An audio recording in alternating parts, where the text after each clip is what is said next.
This weekend, Imsa heads north of the border.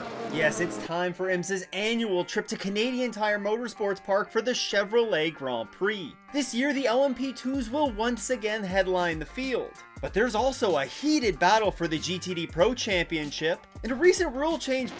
Can't even say with a straight face. And a recent rule change by Imsa means the driver that says sorry the most this weekend will take the win. Okay, not actually true on the last one, but there's still plenty to preview for this weekend's race at Canadian Tire Motorsports Park.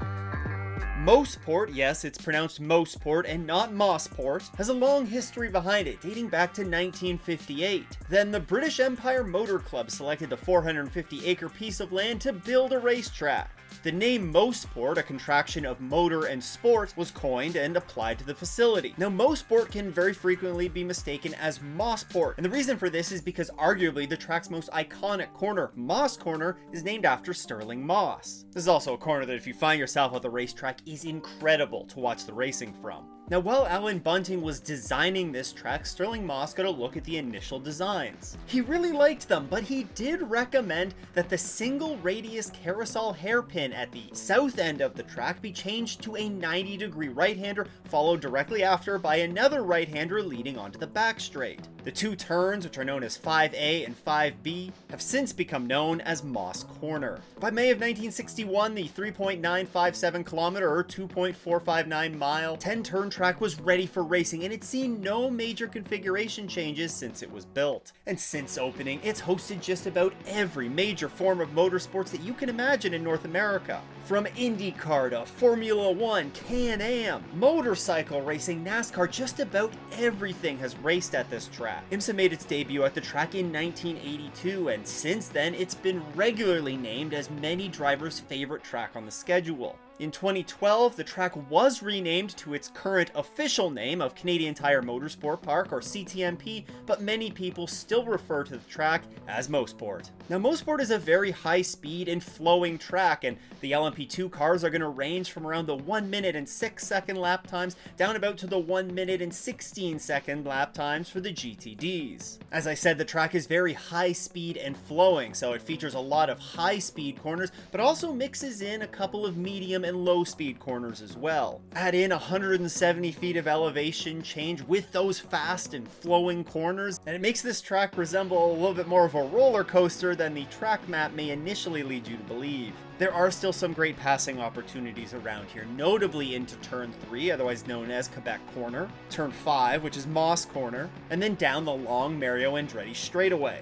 We've also seen some pretty crazy finishes out of the final corner in some other series in recent years. Now we're back to the 2-hour and 40-minute sprint race format for this one, so it's going to be an all-out dash to the finish right from the word go. And given the fast, flowing nature and also pretty tight nature of this track, it has been prone to some full course yellows in recent years. Over the last 4 years, it's averaged just under 4 full course yellows per race, but notably, in those past 3 seasons, a full course yellow has come out in every single race with less than 26 minutes to go. So definitely be aware of the possibility of a late full course yellow. As I said, the track is very well liked amongst the drivers. In fact, I asked some drivers about the track as well as what to expect in the upcoming weekend. Here's what they had to say. Yeah, it's special, especially for everyone that watches, because normally it's hard to find us in the race, because you have GTP, that is the main thing, and even the GT with the factories, they are very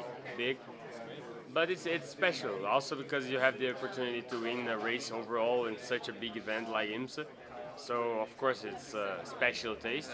And last year we almost did it, there was this safety car at the end that didn't help us. But like I said, we were fast in Watkins and in Canada. So I hope we keep this year and maybe we win one of them or maybe both. I mean, going home for the guys is always an extra motivation. Plus, on top of that, obviously, he already got taken out last year, so we didn't get to a chance to cross the stripe at the end of the race, the home race. So, yeah, there's kind of like a double whammy there. We really want to go and have a good race up at Canadian Tire Motorsport. Always good to take the Canadian guys home and back north of the border, and it's one of the best tracks on the calendar. The track is phenomenal. So one we always enjoy. The crew always enjoy that, and yeah, Ori wants a good result there, so we'll do what we can to get it. Yeah, absolutely. Kind of like here, we've had good success there with some wins and podiums in the past.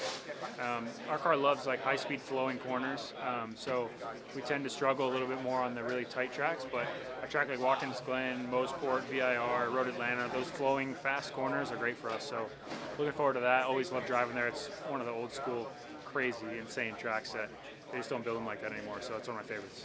There are going to be lots of storylines to watch for in this year's race. From the GTPs not being on the grid and the LMP2s being given a chance to shine, to the championship fight that's unfolding in GTD Pro. And of course, there's a ton of drivers and teams that are viewing this as a home race. But if you want a bonus thing to watch for in this weekend's race, then consider subscribing to the S's newsletter. Before every race weekend, I send you everything that you need to know to be up to speed for the upcoming race. You can subscribe to that by clicking the first link in the show notes or by heading to offinthes's.com. In addition to the WeatherTech Championship this weekend, we're also going to have a few support series present, and starting with the Michelin Pilot Challenge. Here, we'll see 20 GS and 14 TCR cars take to the grid. Meanwhile, in the VP Sports Car Challenge, we'll have 19 total entries. That's 5 in LMP3, 5 in GTDX, and 9 in the GSX class. And then we'll also have 25, potentially 26 entries in the Mazda MX-5 Cup races. It sounds like there may have been a last-minute addition to the grid there, but something that we're definitely going to have to keep an eye on as the week rolls along is the weather for this race. Taking a peek at the Racecast weather forecast, and Friday and Saturday look nice. We're looking at highs of 27 and 28 degrees Celsius and sunny. That's 80 and 82 Fahrenheit. But then we get to race day on Sunday, and there's a chance of a thunderstorm and some showers, a high of 28 Celsius or 82 degrees Fahrenheit, so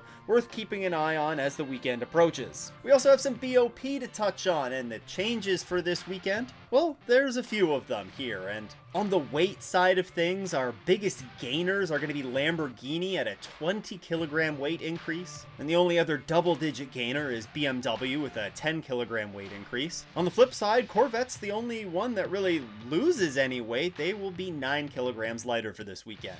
Looking at the power side of things, this is a high-speed track, so we're going to focus on the max power over 200 kilometers an hour and to see if there's any significant changes here. The only real notable changes here are BMW will have 3.6% less maximum power than they had at the Glen, and Lexus will be down 2.3% from the Glen.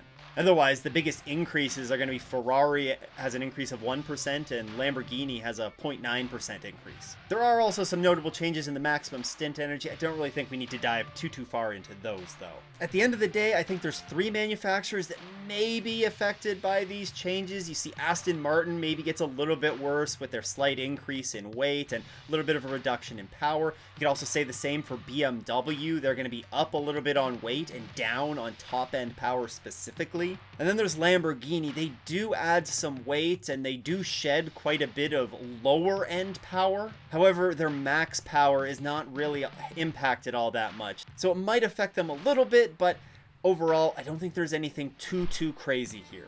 Take a look at the grid size for the race, and it's another healthy grid size for CTMP, 35 total entries this year, which is the same as it was last year. It's going to feature 12 LMP2 entries, which is the same amount as we had last year, 10 GTD Pros, which is an increase of 1 from last year, and 13 GTDs, which is a decrease of 1 from last year. A couple of grid notes here. Korthoff competition is absent from the CTMP entry list, and it appears that they may be done for the season. Driver Kenton Cook made a post on Instagram confirming their absence this weekend. And it's important to note here that the team hasn't confirmed that they're not going to be around anymore this season, but the tone to Kenton's post seemed a little bit somber, so I'm not really expecting to see them again this year. We will also have the 88 AF Corsa LMP2 absent from the grid, but in its place, that's kind of replaced by the 79 JDC Miller Motorsports entry. And then we also have the Sprint Cup lineups for DXDT and Gradient Racing back behind the wheel. Last year, the number 52 Inter-Europol by PR1 Matheson Motorsports entry of Nick Boole and Tom Dillman completed 117 laps en route to victory. GTD Pro was won by the 3 Corvette Racing by Pratt Miller Motorsports Corvette of Antonio Garcia and Alex Sims in a 1-2 finish for Corvette. Meanwhile, in GTD, it was the number 27 Heart of Racing Aston Martin driven by Canadian Roman DeAngelis and Spencer Pumpelly who took the win.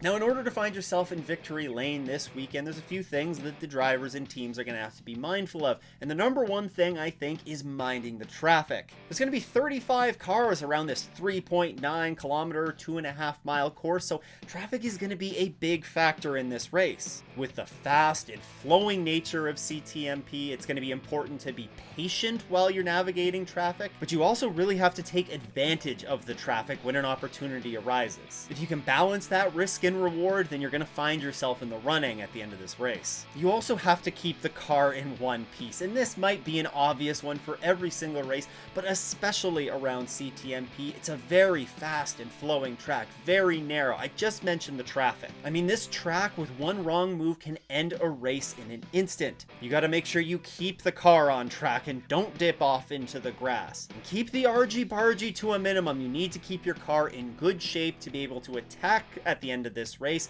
with confidence. And then finally, just be ready for a sprint to the finish. So again, teams and drivers are going to have to keep that in mind and be prepared to handle a short sprint to the finish. In my picks this week, I am going full homer mode. In LMP2, give me the 8 Tower Motorsports entry. It's a Canadian team with a Canadian driver. I can't say no to that. In GTD Pro, it's pretty straightforward and simple. Give me Faf. On a serious note though, Faf has showed very strong pace the past couple of races, got pretty unlucky at Watkins Glen, but even with that BOP hit that they took, I think they can still be very strong here at CTMP. And GTD is a tough one, but give me last year's winners, the number 27 Heart of Racing Aston Martin with Roman DeAngelis and Casper Stevenson. Such a strong lineup, it's a strong car. They're coming off the momentum that they built up at Watkins Glen, so give me the Heart of Racing. Let's take a look at the point standings now, presented by P1 Web Development. If you're a race driver, team, chassis builder, or engine shop who takes racing seriously, but your online presence is an afterthought, you're leaving money on the table. P1 builds sites that get you noticed, get you sponsors, and get your business taken seriously. You can visit the new P1 website at p1webdevelopment.com. In LMP2, it's the number 22 United Autosports entry that leads the way with 1,023 points. That's a 94-point advantage over the number 74 Riley entry. The 04 CrowdStrike entry, the 43 Inter-Europol competition, and the number 99 AO Racing entries round out the top 5. In GTD Pro, it's number 3 Corvette Racing by Pratt Miller Motorsport Corvette that leads the way with 1,632 points. That's a 52-point lead over the number 77 AO Racing Porsche, number 81 Dragon Speed Ferrari, 48 Paul Miller Racing BMW, and 64 Ford Multimatic Motorsports Mustang round out your top 5. And in GTD, it's number 27 Heart of Racing Aston Martin that leads the way here with 1,590 points. That's a 40-point advantage over the number 57 Windward Racing Mercedes, the number 12 Vassar Sullivan Lexus, number 120 Wright Motorsports Porsche, and 96 Turner Motorsports BMW round out your top 5. As I mentioned earlier, we're going to have plenty of Support Series action on track this weekend, and the races get kicked off on Saturday, starting at 8:45 a.m. with the VP Sports Car Challenge for race 1 of their weekend. You can catch that on Imsa TV, Peacock, or on Imsa's YouTube channel. At 1:20 p.m. will be the 2-hour-long Canadian Tire Motorsport Park 120 for the Michelin Pilot Challenge. That will be broadcast on Imsa TV, Peacock, and on Imsa's YouTube channel. Following that up at 3:55 p.m. Eastern Time, will be qualifying for the Imsa WeatherTech Sports Car Championship on Imsa TV, Peacock, and Imsa's YouTube channel. Finally, rounding out the day at 5:20 p.m. Eastern Time will be the Whelen Mazda MX-5 Cup for race 1 of their weekend. You can find that on Imsa TV and on YouTube. Flipping the calendar over to Sunday now, and starting the day off, it's the Whelen Mazda MX-5 Cup with the second race of their weekend. That goes at 10 a.m. Eastern Time on Imsa TV and Imsa's YouTube channel. Following that up at 11:05 Eastern Time is race 2 for the VP Sports Car Challenge. That you can find that on Imsa TV, Peacock, and on Imsa's YouTube channel. Rounding out the weekend will be the Chevrolet Grand Prix for the Imsa WeatherTech Sports Car Championship. It gets underway at 2 p.m. Eastern Time on USA Network, Imsa TV, Peacock, and on Imsa's YouTube channel.